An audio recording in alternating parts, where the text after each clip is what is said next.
Bonjour à tous et bienvenue dans cette vidéo. Aujourd'hui, on va parler de 5 erreurs skincare à ne pas faire. Et je suis certaine que vous en faites certaines. Et sans transition aucune, c'est parti. Première erreur, trop exfolier la peau. L'exfoliation est très importante pour éliminer les cellules mortes.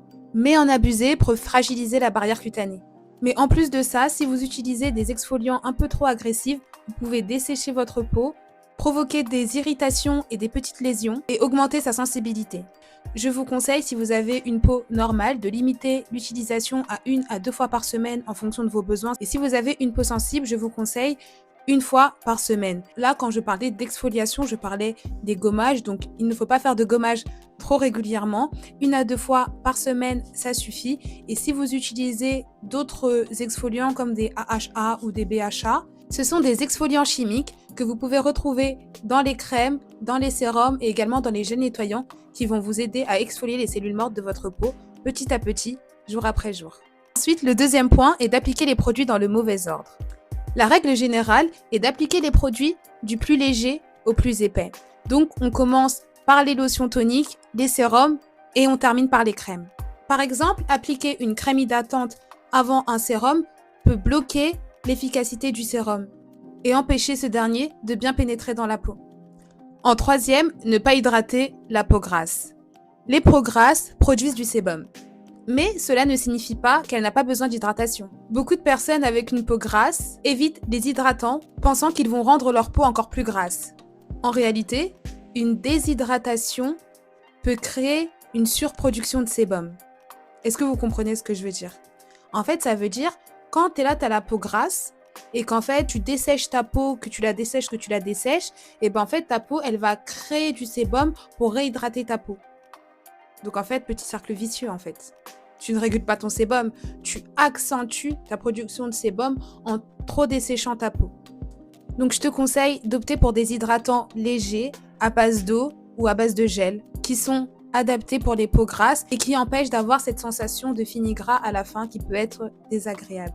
Et également, petit game changer, quand vous avez la peau grasse et que vous faites beaucoup de production de sébum, veuillez choisir des produits non comédogènes qui vont éviter d'obstruer les pores, donc ça va éviter les boutons, ça va éviter l'acné par la suite également.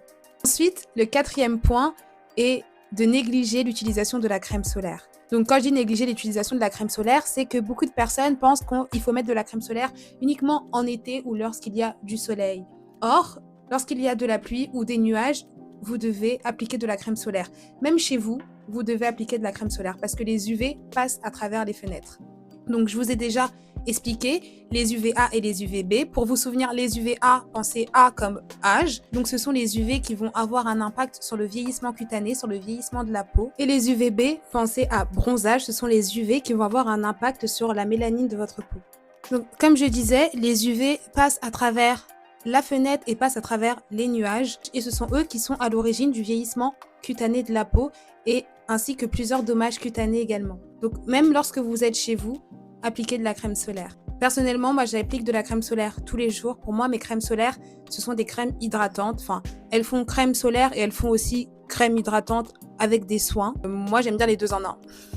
Donc ça me va. Et le dernier point, mais pas des moindres, c'est de ne pas assez attendre entre chaque soin dans sa routine skincare.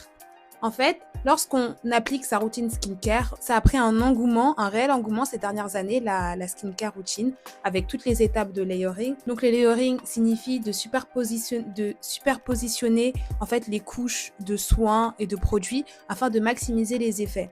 Mais en fait, lorsque vous appliquez produit sur produit sur produit, vous devez attendre un petit temps avant de passer à l'autre produit. Appliquer les produits trop rapidement les uns après les autres peut diminuer leur efficacité. Donc, il est important de laisser chaque produit pénétrer dans la peau avant d'appliquer le soin suivant. Et surtout pour les soins et les actifs comme les sérums ou les traitements.